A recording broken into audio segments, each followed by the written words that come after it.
And share to them on Facebook. Yes, we're back, and it's still the Bumper Breakfast Show this morning. And of course, our first conversation today is going to be centered around the removal of the subsidy and the PMS price hike. And of course, my director will put that topic right up there. We still have Mr. Akin Fatuke with us this morning, and we'll be discussing this together. Mr. Fatuke, good to have you again. Always. Always. Now, let's start from subsidy. Just yesterday, I really needed to pick up my script because I prepared the script since yesterday for you, knowing fully well that we're going to be coming at this today. It was a breaking news sometime around 6 p.m. yesterday that the price of petrol has been increased to 151 naira. 56 kobo. 56 kobo per litre. According to the PPMC, that's the Pipelines and Product Marketing Company. PPPRA. And then the PPPRA, actually, they said particularly that they are going to be monitoring exactly how this is going to run. But, you know, I'm wondering, Mr. Fatuke, Nigerians are not finding this funny. If this price is 151.56 naira, 151 naira 56 kobo, I bought fuel. You know, coincidentally, after preparing the script last night, I went on radio, discussed this a bit, and then I decided to go to the filling station last night. I bought fuel at 159 naira 60 kobo last night. So I practically bought fuel at 160. I man is telling her to sell at 162, so you still got 159. So I had to tell the guy who sold fuel to me, I said, hello, I picked up my tab, and he said, Auntie, now so government say we they see. I said, But when they ask them to reduce it, then they don't sell. But now when they're telling them now that I went to that same filling station, the same filling station where I bought fuel at 143 when it was reduced to 125. I still bought fuel there twice during the lockdown for 143, despite the fact that the price was 125 during the lockdown. But as of yesterday, they went to 159 last night. Mr. Fatuke, Nigerians are complaining. We all clamored for subsidy to be removed because people were saying, oh, some people were gaining from it and the rest of it. I remember that even the opposition party and its presidential candidate, Alhaji Atiku Abubakar, hailed this government for saying no more subsidy. But now the price hike has come. Yes, Thomas Itesi, and good morning, good afternoon, good evening, wherever people are watching us. I am going to be brutally frank to say that we are complaining now. We've just started. We've just started. And I make bold to say, let's wait for 1 year. I don't know if people remember the story in the Bible, you know, Jeroboam and Rehoboam, when somebody came and said, you are whipping us with whips, and he said, I'm going to whip you with scorpions. We are all taking in our misdeeds, our misgovernance, and the truth of the fact that we really have not been serious with our lives. Yes, it affects me, it affects every other person, but a decision we ought to have taken long ago that we delay will make the slow death come a bit faster. We are complaining. I'm afraid I'm not a prophet of doom, but I'm a realist to let Nigerians know that tougher days are still ahead. Why? Unfortunately, it will not just be tough and complain. Quite a number of people will not be able to complain anymore. For one reason, they've crossed to the other side. When you say they've crossed to the other side, what do you mean? They will not be alive. Oh, not about leaving the country. Not about leaving the country. They will not be alive because the the enormity of the gnashing of teeth that is going to come to a lot of people will be unprecedented. I go back to 1993. All these complaints that we are talking about, it's always been there. But we all refused to boldly embrace the realities of the times. I will not want to take the trajectory back into, beyond there, because at one point in the history of Nigeria, we had differentiating prices for buying fuel at the very onset. So you can buy premium, you can buy super, and what have you, and everything went on well until a point in time then came when government now then said fuel has to be sold at a uniform price all over the country. They did not do the same for yams. They did not do the same for tomatoes. They did not do the same for every other product except that fuel. Everybody now just saw fuel as our own. It will never go out of circulation. But the truth is, stared us in the face. Let's zoom to January 1, 2012. President Goodluck Jonathan came out with Mrs. Okonjo-Iweala, who was the, coordinating minister of the economy, and then we had Lamido Sanusi, CBN governor, and said that, look, we just have to do away with this subsidy regime.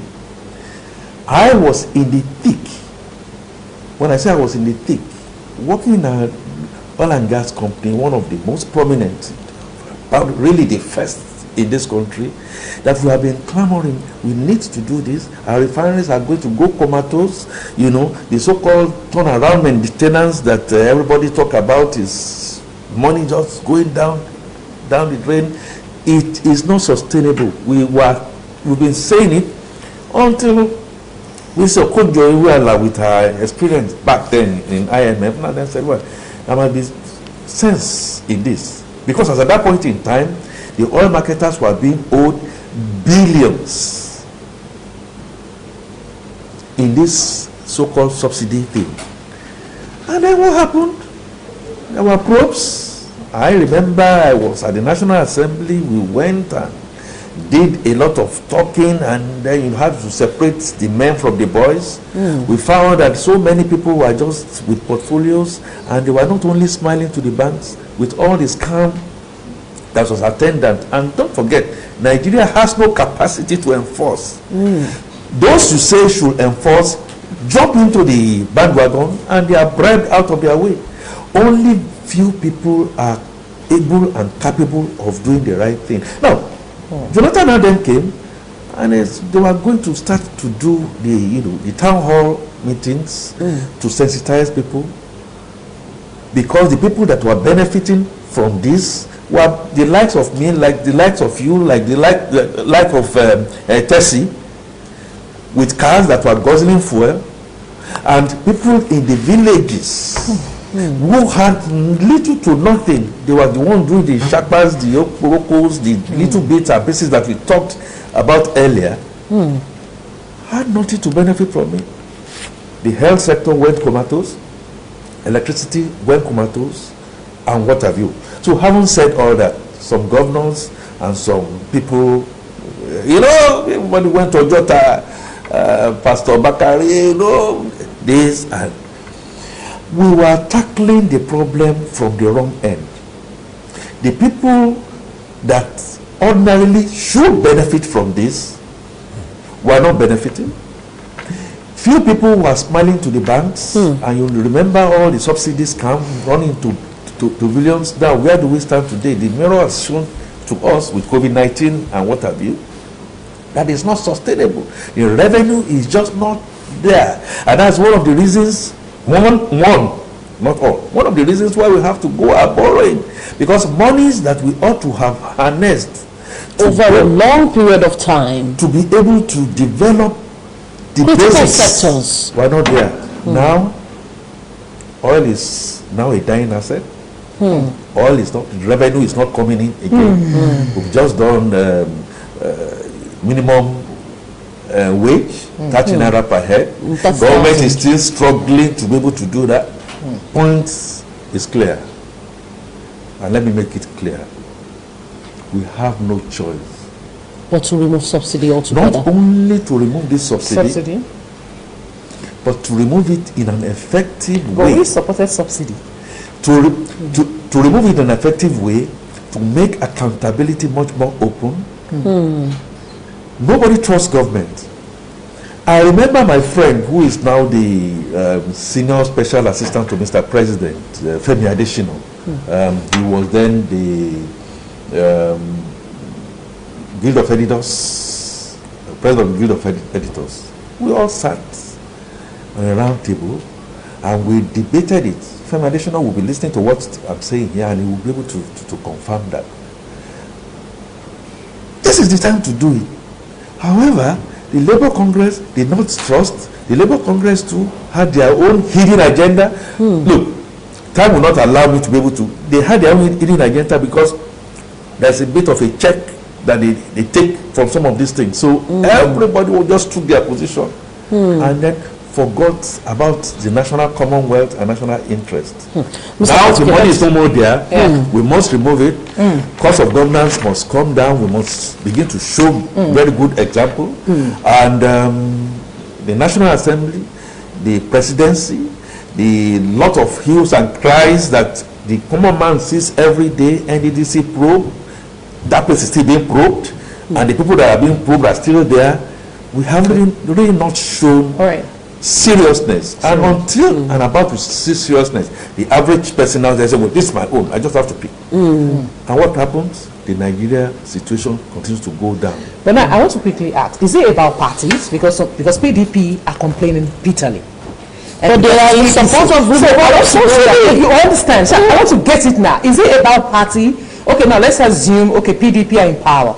Are they going to do the same thing? Of course. Alhaji Atiku Abubakar tweeted in support to President Mahmoud. In fact, congratulated for doing the right decision, for taking the right decision. Petrol price increase. Petrol price increase. Carlos crilled by PDP. Oh yes, yeah. That's the politics of it. When APC was not in government, they were saying exactly the same thing. Yeah, but this is politics. It now tells you politics that we are a bunch of jokers and jesters. We are really not serious. I feel personally and privately pained that when President Muhammadu Buhari came on board, we did a paper to him. We were part of it. Yes, we've swept Jonathan, quote unquote, we've swept him out. In sweeping Jonathan out, please don't sweep away the baby with a bathwater. This issue of subsidy is something that has to be looked at very critically. President Muhammadu Buhari missed that. He missed that. He came with so much trust, favor, and gusto. And then unfortunately, we are not going to start to smile, to want to please the whole world. Today, everybody is, quote and unquote, abusing his regime. Truth is constant. And the only thing that can sustain truth is honesty, character, the capacity to be able to do it, and some compassion. Yeah, Mr. President wanted compassion. Economics understands compassion after you have really worked hard, because you can only be compassionate when you work hard, you sweated, you got the resources, and then you can give. It's not the other way around. And we have decided to put the cart before the horse. I go back to where I started from. We are in dire straits. And we must do what we must do. If we don't do it, we are still joking about it. We are still joking about it. I'm afraid. What happened in Mali might be a child play. We need to do what we have to do. That's exactly what Mr. Fatuke is saying this morning. We need to do what we have to do. The way forward. Subsidy removal We need it. We must do But it. can we ever be satisfied in this country? Oh, unfortunately, it comes with politics. We can't be satisfied. Even when we understand it. I think that's just it. No, even when we understand it, look at the amount of money that has gone into COVID-19 as a whole. Yeah. Even if we understand it, the truth is we're never going to support it because the politicking around it wouldn't allow us to support it. But I think it's one thing to. I was prepared for it. I already knew that from the time we were doing, people were clamoring for Save Nigeria. From that time, we were saying fuel price should not go up, subsidy should be blah, blah. We needed to remove subsidy. Now it has been done, so kudos to the government for taking the decisive decision and doing it. Don't forget, Tessie, you are making a reference to Yes. The fact that electricity is also a must. It's just too much. People are still talking about the... It's a must. It's just too much. It's a must. This period. It's a must. But it's just too much. It's a must. Hiking electricity. There will never be a good time. There is never a good time. Never a good time to do something evil. If you have a cancer patient, what you need to do is to face the reality. Is to face the reality. Yeah. Okay? And if you don't face the realities, you continue to extend that. You will not only waste your the opportunity, the scarce resources. At the end of the day, you will cry more at the end. So many things are happening. The economy is gone. Well, it's heading towards recession. The misery index is all-time high. Inflation is going up out there. Look at all what you read out of the newspapers. Can you, in all true conscience, say you've been able to read anything? And it's not just for today, it's been on. Do you read from the newspaper any good thing about innovation, about increasing our capacity to regenerate ourselves, to restructure ourselves, to govern with the fear of God Almighty? Or what you hear is somebody has been sentenced to death in Kanu and lawyers are not signing death sentence. People are calling on someone to be sentenced. Those are some of the things you hear. And people are dying. And before we came on board there, we saw an example of a young man that went into and went to steal the sardine. And I said they should take the sardine away from him and give him bread. Just give him, if he stole 10 sardine, remove 8, take 8 and give him a very big loaf of bread to go eat with the other 2. Basically, he was hungry. That's the truth. They say he's Mr. Titus. I say it must be Mr. Titus sardine. And you have added that he should add bread to it. He's hungry. If you cook in your house now, yes, people will come and knock and say, I'm hearing some harima. Can I have some? You either give me. If you are not going to give me, I'll take it by force. It's getting to that angle. And we need to be very, very careful before the poor now begins to turn on the rich and begin to actually eat them. The truth is there's never going to be a good time. And no. The truth is hard. Let's be positive. No, I'm saying there's never be a good time. There's never going to be a good time to take hard decisions. And as we're doing it, I think compassion, you said compassion. Hard decisions were taken on telecoms. At the time telecom's decision was taken, when the MTN and the rest of them came before we joined them, and then Airtel and what and then people were saying, oh, it's not going to be possible. It's not going to be possible, just like we've been saying. And now we are the ones buying all of the recharge card and data. Now it's going to nest to zero because competition has come in until we first squarely the issue of pricing. Economists call it pricing. Well, refinery, whether it's subsidy pricing. If we do our pricing right and we are able to recover our prices, more people will come in, more capital will come in, efficiencies will come in, just like we have in telecoms. And before you know what is happening, people will not be running after you and say, please come buy from me, buy from me. Until we face that. To become competitive. Yes. Until we face that fact, we are heading, I'm afraid, naturally, All right, we need to take a break now. Thank you so much, Mr. Fatigo, for joining us again this morning. Thank you. As a little bit of commercial we usually do, and of course, we still have our dear people in the studio this morning. Remember him, every Thursday, we have a partner that comes on the Bumper Breakfast. We'll be back with him after this break.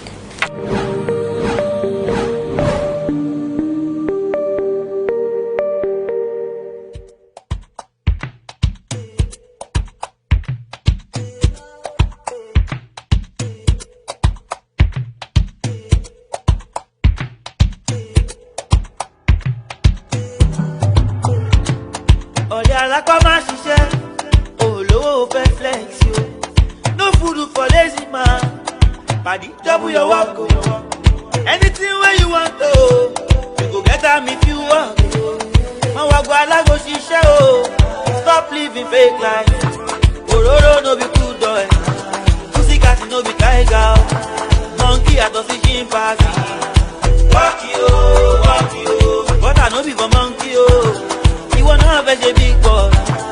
Swagger on ṣe bọ́ọ̀lẹ̀ o. Walk you. Ọ̀rẹ́ mi tẹpá mọ́ṣẹ́ o. Walk you. Wájà kó tún bíjọ́ bọ́dé o. Walk you. Ọ̀rẹ́ mi múra sí iṣẹ́ o. Walk you. Wájà kó tún bíjọ́ bọ́dé o.